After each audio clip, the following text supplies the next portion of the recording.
Assalamualaikum warahmatullahi wabarakatuh. Adik-adikku sekalian, jumpa lagi di dalam kursus pendidikan agama 2020, khususnya dalam materi akhlak kelas B jam kedua ini. Insya Allah Ta'ala, Bapak harap adik-adik masih tetap semangat. Adik-adik semuanya sehat. Dalam satu minggu ini mengikuti kelas-kelas KPA yang insya Allah Ta'ala dari Sabang sampai Merauke semua akan mendapatkan banyak ilmu, semua akan mendapatkan kawan baru, mendapatkan ilmu dan mungkin belum adik-adik pernah dengar dan sebagainya. Tetap semangat ya. Adik-adikku sekalian, masuk kepada materi akhlak berkenaan dengan meninggalkan kejahatan. Yang pertama adalah ihsan atau kesucian farji. Yang kedua adalah amanah, dapat dipercaya, dan diyanah, jujur. Yang ketiga hudnah, tidak jahil, dan haun, bersikap rukun.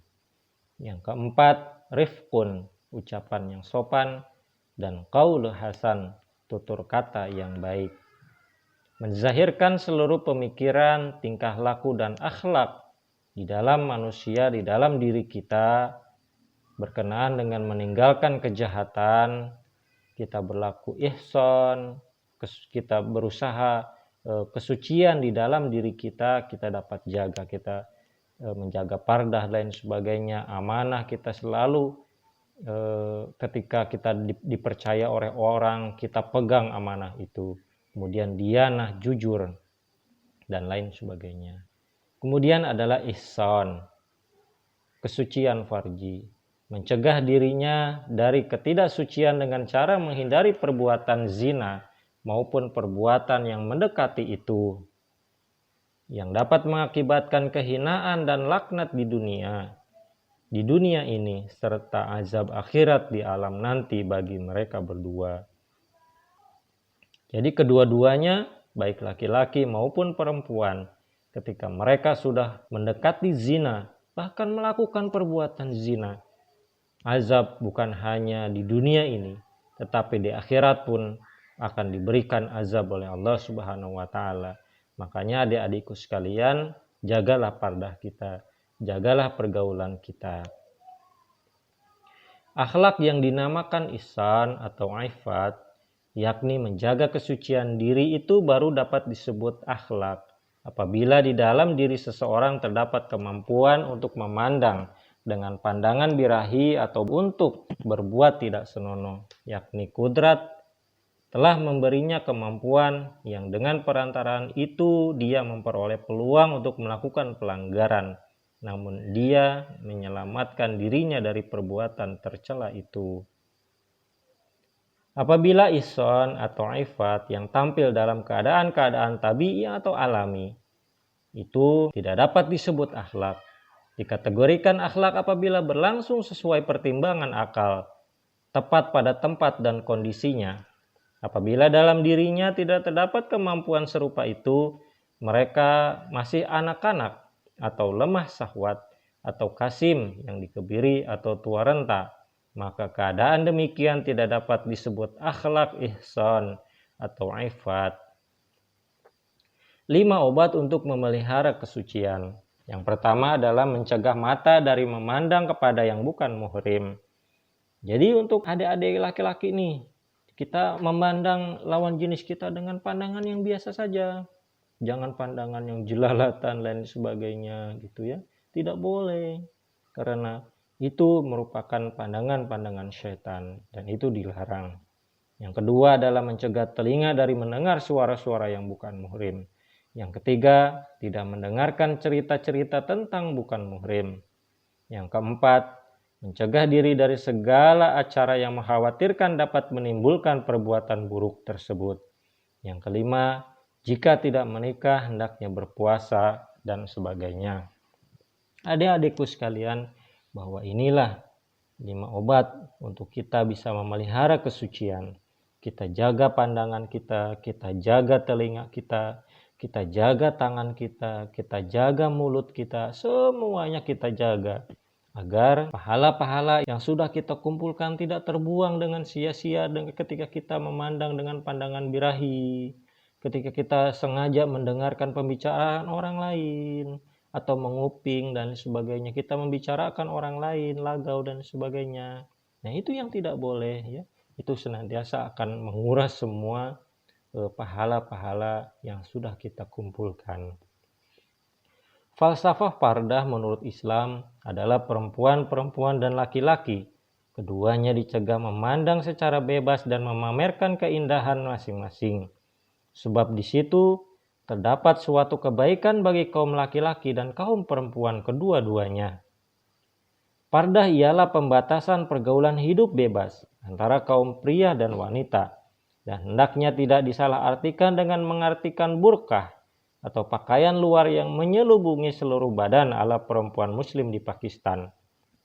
Jadi pardah itu bukan hanya sebatas kain selubung yang menutupi kepala, kemudian badan dan sebagainya, tangan, bukan hanya itu. Tetapi pardah yang secara global, yang secara luas adalah membatasi, mencegah memandang secara bebas, mencegah pergaulan bebas antara perempuan dan laki-laki. Itulah pardah di dalam Islam yang sesungguhnya, bukan hanya sebatas burkah atau jilbab dan sebagainya.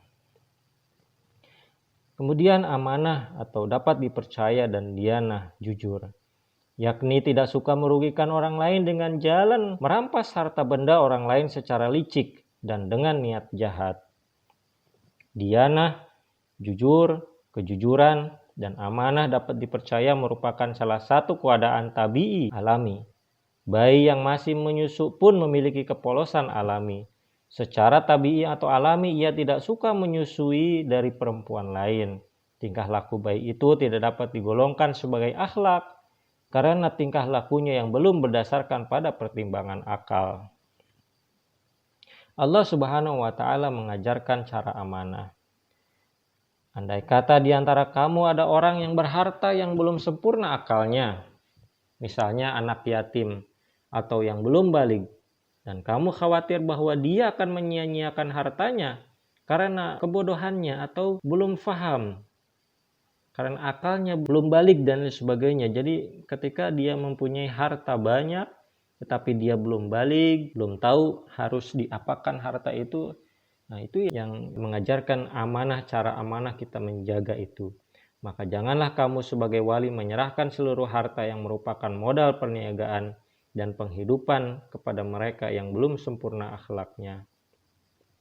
Dan dari harta itu berikanlah seperlunya untuk makan dan pakaian mereka. Dan hendaklah kamu ucapkan kepada mereka perkataan-perkataan yang baik, yang dengan meningkatkan akal dan pemahaman mereka, pendidikan yang layak, anak saudagar, ajari cara berniaga yang bagus, yang betul. Jika dari bidang usaha lain, kokohkan mereka dalam bidang itu sebaik-baiknya. Jika sudah layak menikah dan mampu mengelola harta, maka serahkanlah harta hak mereka itu. Janganlah kamu membelanjakan harta mereka dengan tujuan yang sia-sia, serta jangan kamu tergesa-gesa merugikan harta mereka dengan mengkhawatirkan bahwa mereka akan dewasa sehingga mereka akan mengambil alih harta mereka. Jadi jangan pernah sekali-kali ada wali yang ingin mengambil harta orang-orang yatim yang memang belum dewasa dan sebagainya. Takut nanti ketika mereka sudah dewasa, semua hartanya diambil. Nah, itu tidak boleh. Barang siapa yang kaya, hendaknya jangan mengambil sebagian dari harta itu sebagai imbal jasa. Akan tetapi yang kurang mampu dapat mengambil sepantasnya saja sebagai upah. Allah Subhanahu wa Ta'ala berfirman terkait kejujuran. Janganlah kamu memakan harta benda kepunyaan sesama kamu dengan jalan tidak sah. Jangan menyuap petugas pemerintah sehingga kamu menguasai harta orang lain. Serahkan amanah-amanah itu kepada orang-orang yang berhak memilikinya. Takarlah dengan sempurna atau timbanglah dengan sempurna dan dengan timbangan yang benar. Inilah satu sifat daripada kejujuran. Jangan kita mengambil harta benda yang bukan hak kita. Kemudian jangan sekali-kali kita menyuap atau kita mau disuap. Karena dua-dua itu mendapat dosa dari Allah Subhanahu wa taala, mendapat azab dari Allah Subhanahu wa taala. Kemudian serahkanlah amanah-amanah itu kepada orang-orang yang berhak memilikinya. Timbanglah dengan sempurna dengan timbangan yang benar. Nah, mungkin adik-adikku sekalian yang masih sekolah, kemudian membantu orang tuanya yang berdagang. Nah, hendaklah ketika kita memiliki timbangan, berikanlah timbangan yang benar, timbangan yang betul. Karena itu merupakan satu dasar kejujuran di dalam diri kita. Janganlah merugikan orang lain mengenai hartanya dengan cara apapun. Janganlah berkeliaran di muka bumi dengan niat mengadakan kekacauan, yakni dengan niat mencuri atau merampok atau mencopet atau menguasai harta milik orang lain dengan cara-cara tidak sah. Tidak dibenarkan menguasai harta milik orang lain. Tidak dibenarkan menjual barang yang buruk, memberikan yang buruk sebagai ganti yang baik, mengharapkan segala yang tidak sah. Adik-adikku sekalian yang Bapak cintai, janganlah merugikan orang lain mengenai hartanya dengan cara apapun. Berkeliaran di muka bumi, kita jalan ke sana kemari untuk mencopet, untuk mencuri, untuk merampok, dan sebagainya. Itu bukan merupakan daripada jemaat Hazrat Masih Maud alaihissalam, bukan daripada murid yang mulia Rasulullah SAW. Kita melakukan pencurian, pencopetan, perampok, kita menyakiti orang lain, itu bukan merupakan akhlak daripada Islam. Kalau kalian mengaku diri kalian sebagai orang Islam, sebagai umat Islam, sebagai umat yang mulia Rasulullah SAW, maka hindarilah menyakiti orang lain, mencuri, mencopet, dan sebagainya. Kita menguasai harta milik orang lain yang tidak sah. Kemudian selanjutnya adalah hudnah atau tidak jahil dan hawan, bersikap rukun. Hudnah dan hawan yakni tidak menyakiti jasmani orang lain secara aniaya, serta berlaku santun, dan menjadi manusia yang tidak jahil, serta menjalani hidup rukun. Nah, ini kadang adik kakak di rumah, kadang kita jahil, si kakak jahil terhadap adiknya. Begitu pula sebaliknya, si adik melakukan kejahilan terhadap kakaknya. Nah, inilah harus kita hindari. Senantiasa di dalam berkehidupan, berkeluarga, adik kita, kakak kita harus saling menghormati, kita harus saling menyayangi. Sehingga ketika dua-dua itu kita sudah lakukan, insya Allah Ta'ala hidup rukun di dalam keluarga, di dalam rumah itu akan senantiasa terjaga. Bersikap rukun merupakan akhlak yang tinggi derajatnya dan amat penting bagi kemanusiaan. Dan sesuai dengan akhlak tersebut, di dalam diri bayi terdapat ulfat yakni keakraban, yang merupakan suatu potensi tabi'i, alami, yang jika diterapkan secara seimbang dapat menjadi akhlak. Apabila manusia dengan sadar membuat dirinya sendiri menjadi seorang yang tidak jahil, lalu menggunakan akhlak rukun tepat pada tempatnya serta menghindarkan diri dari penggunaannya yang tidak tepat, barulah hal itu dapat dimasukkan ke dalam golongan akhlak. Allah Subhanahu wa taala mengajarkan, dan perbaikilah hubungan di antara sesamamu. Quran surah Al-Anfal ayat 2. Dan perdamaian itu adalah paling baik. Quran surah An-Nisa ayat 129. Dan jika mereka cenderung kepada perdamaian, maka engkau pun cenderung pula lah kepadanya. Surah Al-Anfal ayat 62. Dan hamba-hamba sejati dari Tuhan yang Maha Pemurah ialah mereka yang berjalan di muka bumi dengan merendahkan diri. Surah Al-Furqan ayat 64. Dan apabila mereka melalui sesuatu hal yang sia-sia, mereka berlalu dengan sikap yang agung. Al-Furqan ayat 73. Tolaklah kejahatan dengan cara yang sebaik-baiknya. Dan tiba-tiba ia, yang diantara engkau dan dirinya ada permusuhan, akan menjadi seperti seorang sahabat yang kental. Hamim As-Sajadah ayat 35. Jadi adik-adikku sekalian, tanda hidup rukun ialah mengabaikan perbuatan-perbuatan menyakiti yang sia-sia itu dan menerapkan perilaku yang mulia. Tetapi jika perbuatan menyakiti itu tidak hanya sebatas lagau atau sia-sia saja, malahan benar-benar mendatangkan kerugian kepada jiwa, harta, dan kehormatan, maka akhlak rukun sedikit pun tidak ada kaitannya dengan itu. Melainkan apabila dosa semacam itu diampuni, maka akhlak semacam itu disebut afun atau diampuni.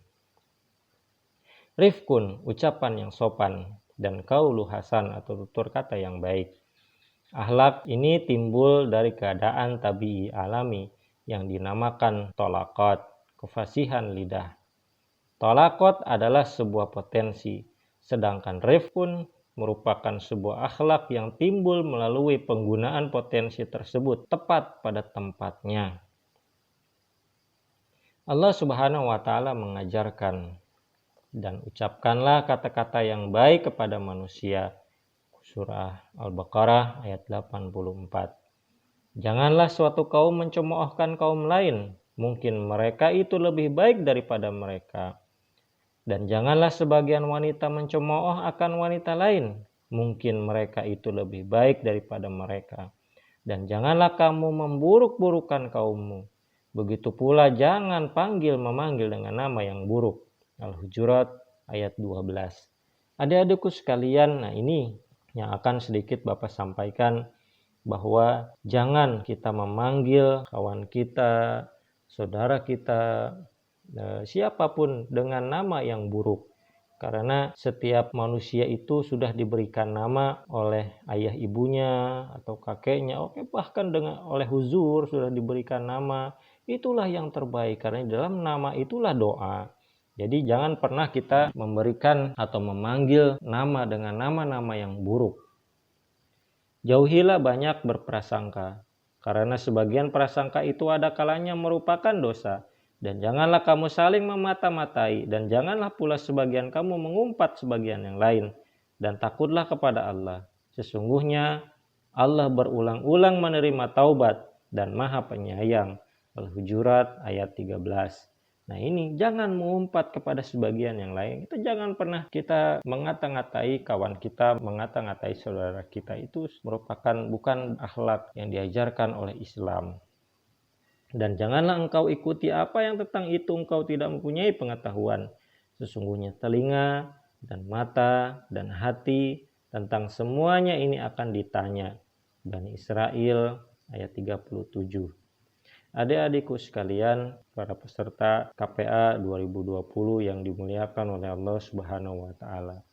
Inilah ajaran Islam yang begitu indah yang diajarkan oleh yang mulia Rasulullah Shallallahu Alaihi Wasallam, bahwa ketika kita sudah berkata-kata baik kepada sesama manusia, kepada kawan-kawan kita, kepada saudara-saudara kita, kemudian kita tidak pernah mencemooh orang lain, kita selalu berlaku jujur, kita selalu berlaku ihsan, kita menjaga kesucian kita, kemudian kita menghormati saudara-saudara kita, maka kita akan dikenang sebagai seorang muslim yang sesungguhnya yang diajarkan oleh yang mulia Rasulullah SAW.